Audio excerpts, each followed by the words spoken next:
Welcome to another episode of Nothing Good After Midnight. As always, I am your witchy hostess, Ray. So today I'm going to talk about one of the weird things that happens with my combination of mental illnesses. And that is that I can forget simple things like plans I make, prices of things for my business, forgetting to eat before taking my vitamins. Yet, on the other hand, I can remember conversations from over 20 years ago, word for word, tone for tone, which may sound like a good thing to some, but the truth is that more often than not, it leads to me overthinking conversations that I've had in the past and hurting my own feelings. It also causes me to doubt everyone in my life for the most part.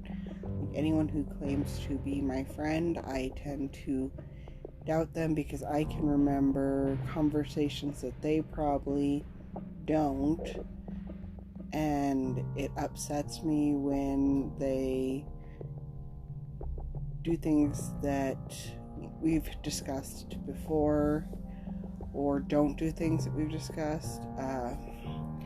It makes me feel like I'm not supported by my friends, and I try to be someone who's a very supportive friend. I try to always be there for my friends, and a lot of times bend over backwards to show my friends how much I care about them.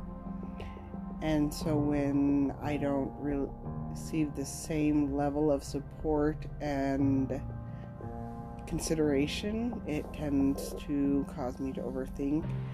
And then I randomly get in my head and get my feelings and tend to spiral out and put myself in a deep depression, which then makes me start to isolate myself, even though I know the wise thing to do would be to talk to people and put myself out there so that I feel not so alone.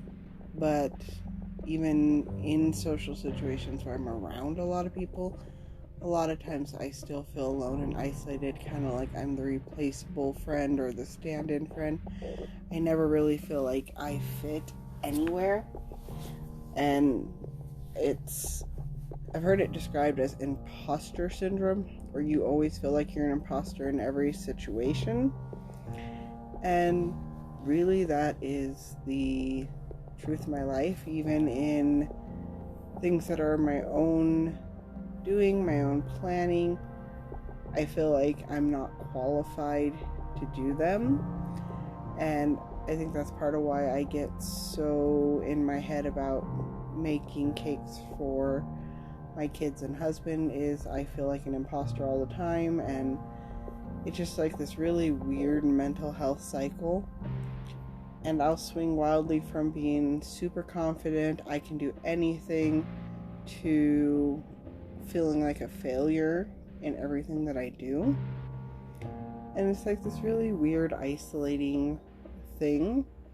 And there's really no cure for it, because even being on medication to help fight this, and I can see it from a logical standpoint, and I can typically talk myself down that no, a change in somebody's tone doesn't necessarily mean they hate me, but it also doesn't get rid of that gut feeling that I get, that retching, out of place, don't feel right in my skin type situation, which means that I consider myself a friend to everybody, a good person overall, but I don't feel like I have those people that I can vent to.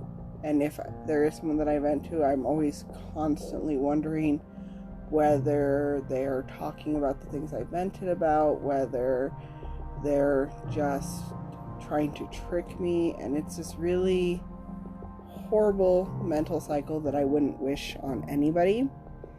But I know that there's other people out there that feel like it, so I think it's important to try to talk about. And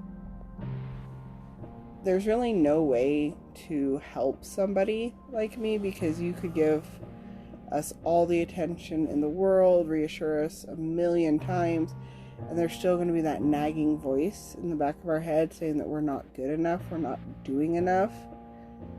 And it's exhausting to always be fighting your brain. So a lot of times it means that I have no energy and I want to sleep all the time, because at least in my dreams I have somewhat control over the situation.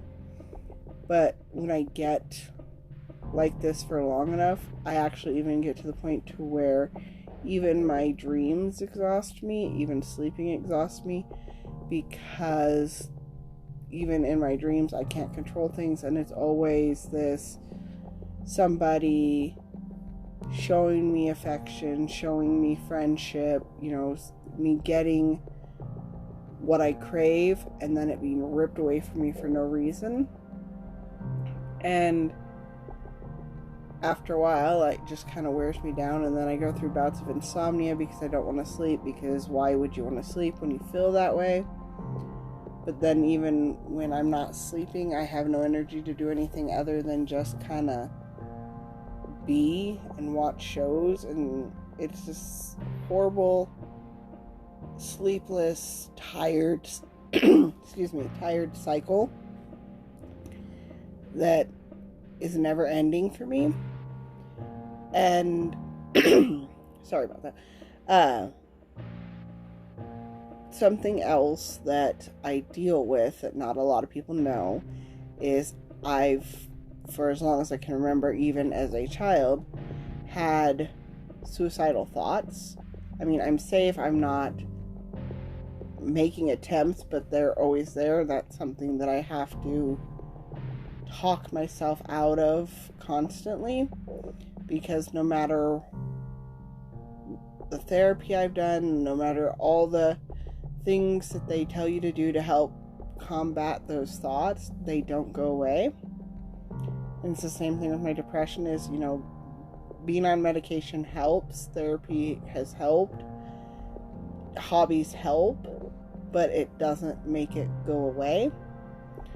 So I figured I would touch on that, and in hopes that it will encourage me to keep coming back and keep doing these podcasts, because that's another side effect of the combination of mental health issues that I have, is because they are chronic, because I have had them my whole life, even as a child, is I will get hyper focused on things and try to do them because they make me feel better, and then I'll just as quickly lose interest. So I have a million hobbies, and I think about all the creative things I could do and all the hobbies I know how to do, but getting those plans to become action that I continue is one of the hardest things for me, because I always feel like I'm just mediocre at it, so there's no point to it. So even when it brings me joy, I quit doing it because it's uncomfortable when things don't go as quickly as I want, or I get interrupted and I can't finish it. So I would love to hear your stories. Message me. My email will be in the link or in the description as always. So message me and tell me your thoughts or your feelings. Do you relate to that? Is it something that you've ever dealt with? Or, what are the things that you struggle with most in your day-to-day life in terms of mental health? Because if we don't talk about it, honestly, it becomes over-stigmatized and more isolating than it should be. So I'm going to wrap this up here and attempt to settle my brain down and maybe get some sleep now that I've gotten some of this off my chest. I hope you all have a blessed day. For those of you who don't hear this till the morning, and those of you who are fighting with your demons too and listen to this as soon as it posts, I hope that you get some peace tonight. Blessed be.